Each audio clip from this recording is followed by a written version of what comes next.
27 minutos pasan de las 8 de la mañana y ustedes sabrán que luego de las medidas del señor Sergio Tomás Massa hubo un extenso revuelo en absolutamente todos los ámbitos, pero principalmente en una discusión también de los trabajadores con las paritarias, de lo que va a ser el pago del bono o no en las distintas provincias, y también lo que viene siendo la discusión en la provincia de Buenos Aires con un Axel Kicillof que finalmente decide pagar el bono. Pero para hablar un poco más en profundidad de todo esto, estamos ahora en comunicación con Raquel Kelly Olmos, ministra de Trabajo de Nación. Buen día, Kelly, ¿cómo estás? Te saluda Ariadna Franco y Mauricio desde Radio Trinchera. Buenos días. ¿Cómo te va? Bien. Me alegro.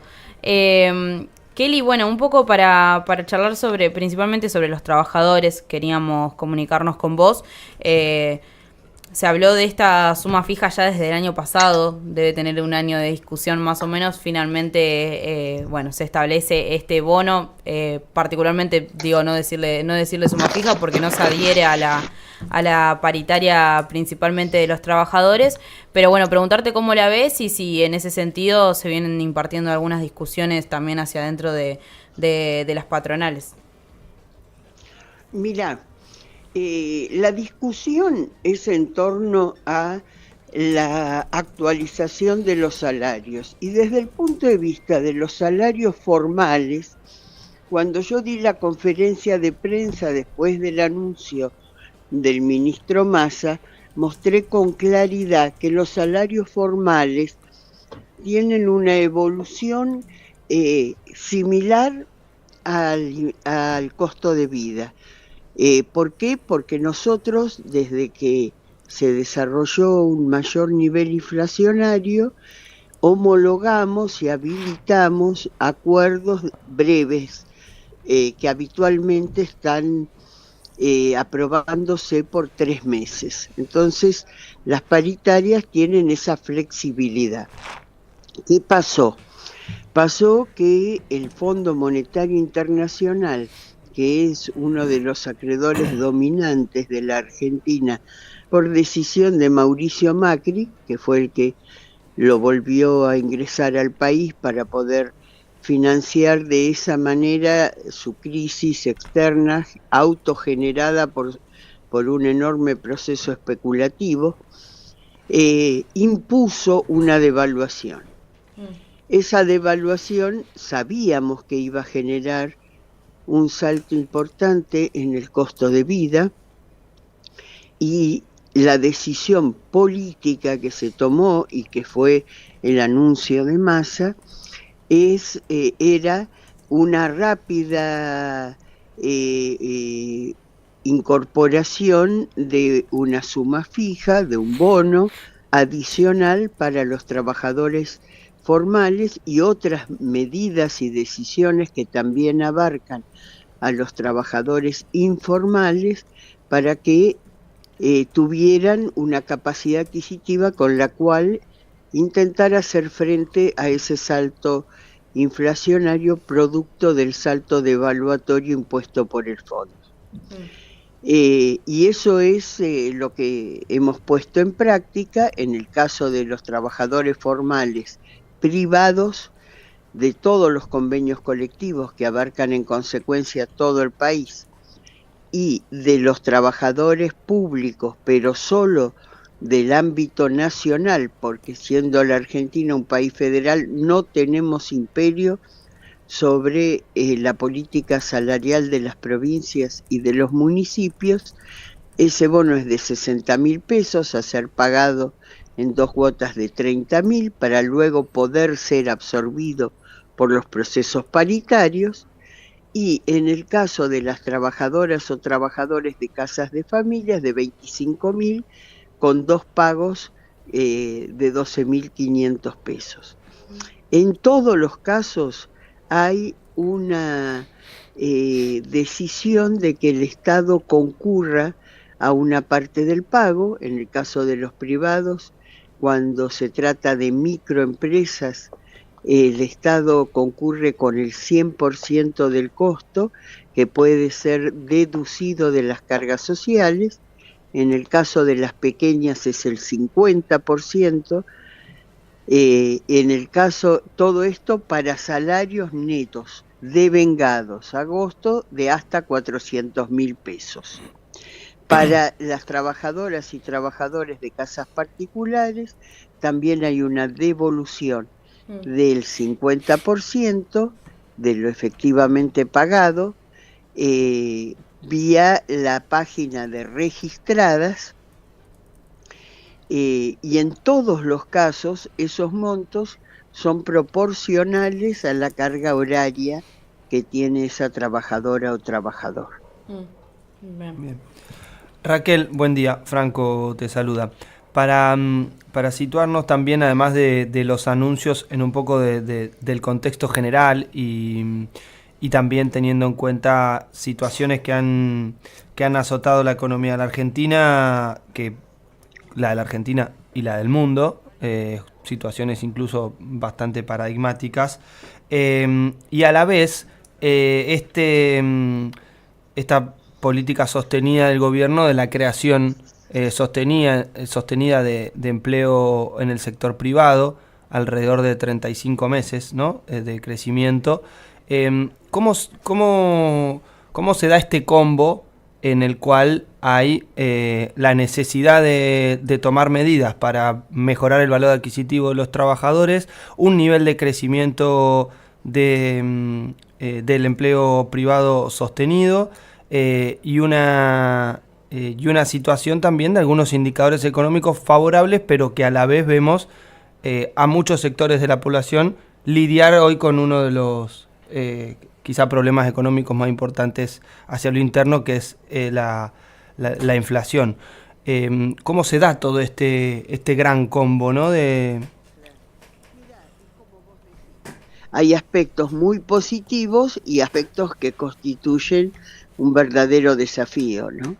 La verdad que lo que hay que reconocer es que con las restricciones que hemos tenido del endeudamiento, de tener al fondo de acreedor, de haber tenido la pandemia, después la guerra y ahora la sequía más grave de los últimos 150 años, que nos ha deducido del balance comercial una cuarta parte de las exportaciones anuales, hemos logrado, a pesar de todo eso, mantener dinámica la capacidad de creación de trabajo.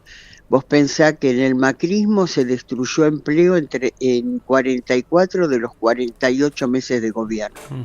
Nosotros desde la salida de la pandemia, como muy bien vos lo señalás, venimos creando empleo sostenidamente y tenemos, y eso sumado a que la población económicamente activa crece, no decrece como en otras ocasiones, que el desempleo decrecía porque la gente se desanimaba y no iba a buscar trabajo. Acá la población activa crece y el desempleo está en su mínimo histórico. Ese es el aspecto más positivo que demuestra el compromiso de nuestro gobierno con un sistema productivo que sea dinámico y que genere trabajo. Ahora, todas esas restricciones, y en particular la de este año de la sequía, no son gratuitas, no se resuelven milagrosamente, mucho menos cuando no se tienen todos los grados de libertad para las decisiones económicas, producto de que tenemos que convivir, como dice Massa, con el usurero del pueblo, digamos, sí, o del barrio, que es el fondo, ¿no? Sí. Y eso se expresa, esa falta de divisas, a pesar de que hemos hecho cosas muy importantes y después me gustaría poderla detallar, se expresa en la tensión inflacionaria. Es decir, no hay milagros, ¿no es cierto? Y el problema mayor que tenemos es ese. Por eso también hemos previsto medidas para fortalecer el ingreso de los sectores informales, como son un aumento de la tarjeta alimentar, para estos 2 meses y después un ajuste de 30% adicional, y también una suma fija para los programas Potenciar Trabajo de 10.000 pesos ahora en septiembre y 10.000 en octubre.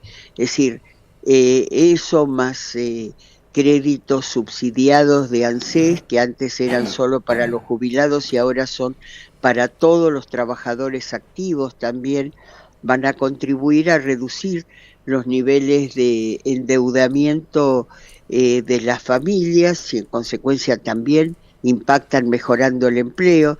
Es decir, hacemos un esfuerzo grande por tratar de compensar lo que conocemos que es grave para las familias, que es la tensión inflacionaria. Ahora, desde el punto de vista estructural, esto no se resuelve si no cambiamos la matriz exportadora. Por eso Sergio lo menciona esto como que nuestro proyecto de futuro es una revolución exportadora. Y, por ejemplo, te cuento, gracias a haber contradecido al fondo y haber terminado el primer tramo del gasoducto Néstor Kirchner en las fechas previstas, este año nuestro balance energético es neutral. Es decir, hemos dejado este año de tener un déficit en eso. Y desde el año que viene vamos a poder tener un superávit desde el punto de vista exportador y también beneficioso para la producción local, que va a tener una energía mucho más barata que la que se comercializa a nivel internacional. Eso, más las políticas que desarrollamos en torno a la economía del conocimiento, en torno al litio, a la minería, van a ser, digamos, van a constituir una verdadera revolución exportadora. Y van a hacer que el sector agropecuario y de las economías regionales no sea el único proveedor de divisas como ha sido históricamente en la Argentina. Claro. Kelly, con respecto a parte de lo que es no solo el anuncio de las medidas, sino también el rol que tienen como funcionario de Estado alrededor de la mediación, del diálogo, del encuentro entre las partes para los acuerdos, cómo se va desarrollando gran parte de todo ese camino, y también cómo toman desde el gobierno algunos de los anuncios, algunos en off, alrededor de no suscribir a las políticas definidas, en este caso por el ministro de Economía. Mira, la decisión del gobierno es firme. Las medidas que se anunciaron, nosotros vamos a fiscalizar que se cumplan. Así que entendemos que pueda haber críticas, que haya sectores que no se sienten, digamos, cómodos con algunas de esas medidas, pero son las que nuestro gobierno, y con responsabilidad primaria en el Ministerio de Economía que encabeza Sergio Massa, creemos adecuadas para esta situación, y en consecuencia nuestro esfuerzo es para que se ejecuten, ¿no es cierto? El bono de agosto, en virtud de la fecha en que fue anunciado, se puede pagar durante los primeros 15 días hábiles del mes de septiembre. El de octubre debe pagarse junto con el de vengado de septiembre, ¿no? Con el salario de vengado de septiembre. Kelly, con respecto a lo que se viene diciendo sobre la reforma laboral, estos últimos días vos hablaste sobre esto, sobre el planteo de Bullrich y Javier Milei, y a mí se me retrotrajo un poco algo que discutiste ya a principio de año, cuando todavía Antonio Aracre era jefe de asesores, una decisión que muchos criticaron y que efectivamente ahora acompaña a Bullrich. Quería preguntarte en ese sentido, ¿cómo ves esto, particularmente las decisiones por ahí de Unión por la Patria, de quienes forman parte, hoy Unión por la Patria, en ese momento Frente de Todos, de quienes forman parte de esta coalición, y en ese sentido, si la ves fuerte de cara a este octubre, si pensás que definitivamente todos estos anuncios hicieron mella en la opinión de la gente. Mira, yo creo que los anuncios acompañan la situación de la ciudadanía, pero lo más importante es que cada uno de los militantes trabajemos en persuadir, explicar qué es lo que está en juego en esta elección en octubre. Creo que eso es lo que de verdad puede modificar la opinión y la decisión de la ciudadanía, y yo sinceramente tengo una enorme fe de que Sergio Massa va a ser el nuevo presidente de la Argentina. Creo que es de todos los candidatos, no solo con quien, digamos, comparto valores y digamos, ideas en relación a qué aspiramos nosotros que sea el futuro de la Argentina, sino porque honestamente creo que es el que está más preparado y en condiciones para poder ser el presidente de la nación.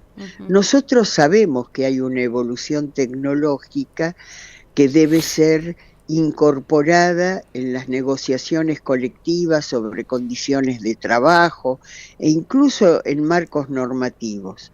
Pero lo que también debemos advertir es que cuando los que hoy están en la oposición hablan de reforma laboral, es lo que ellos están pensando es lisa y llanamente es la eliminación de los derechos laborales y de agremiación.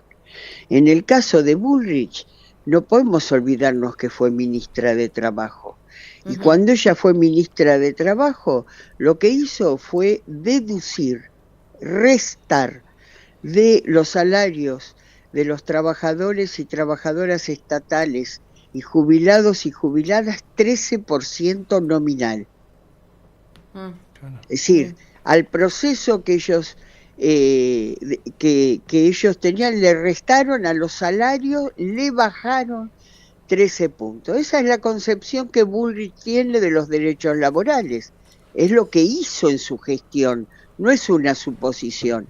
Y quien trabaja con ella hoy, que es Sica, que fue también el ministro que absorbió la cartera laboral que ellos eliminaron, habla de la eliminación de los derechos a partir de decir, viste, de la eliminación de la ultraactividad. La ultraactividad quiere decir que dado un determinado tiempo, si no hay un acuerdo, se derogan todos los marcos existentes en un convenio colectivo. Es decir, los trabajadores tienen que volver a negociar con la patronal desde cero. Cero derecho, empezamos de vuelta. ¿Me entendés? Sí. Es decir, que están pensando claramente en desprotección. Y en el caso de Milei, no es que él sea un abanderado de la libertad, él es un abanderado del liberalismo, que es muy distinto a la búsqueda de la libertad. Nosotros también, para nosotros, imagínate que la libertad en el concepto de realización de nuestros ciudadanos y ciudadanas y de la soberanía nacional es un requisito que para nosotros es muy valioso. Ahora, la libertad que promueve él es la libertad de que el poderoso se imponga sobre el más débil. Entonces él no cree que que sean necesarios gremios fuertes que puedan equilibrar la capacidad de negociación de la patronal. Él quiere que negocie la patronal con cada trabajador como si esa fuera una negociación de igual a igual. Y esa es la negociación más desequilibrada que existe. El trabajador en esas condiciones lo único que puede hacer es aceptar la imposición patronal. Entonces, está muy claro que cuando ellos hablan de reforma laboral, ellos están hablando lisa y llanamente de eliminación de derechos. Por eso nosotros afirmamos los derechos laborales y de agremiación como valores que hacen al bien común, que hacen a la construcción de una sociedad que también sea libre pero segura, porque nadie se realiza en una comunidad que no se realiza. Es decir, no hay felicidad individual en el marco de una comunidad que está llena de gente tan angustiada que tiene que vender su riñón o su pulmón para poder sobrevivir. Eso, la verdad, no, para mí es inaceptable como idea de vida. Tal cual, tal cual. Kelly, te queremos agradecer por estos minutos que nos cediste y obviamente decirte que siempre a disposición desde Radio Trinchera. Muchas gracias a ustedes. Kelly, por convocarme. antes de saludarte, te invitamos porque el día 30 de septiembre va a ser el segundo aniversario de Radio Trinchera. Así que estás más felicitaciones. Muchas gracias. Así que más que invitada a venir a los galpones ferroviarios de Tolosa, hoy Comunidad Ferroviaria, donde vamos a festejar. Así que después te vamos a pasar ahí la grilla del día. Los datos. Gracias. Fuerte abrazo. Abrazo y buena jornada. Igualmente. Ahí pasaba Raquel Kelly Olmos, la ministra de Trabajo de la Nación, hablando un poco sobre las medidas de Sergio Tomás y también sobre lo que viene siendo la discusión de no amplificación de derechos, básicamente, por parte de Patricia Bullrich y Javier Milei. Nos vamos a una breve pausa y ya venimos con más de 526.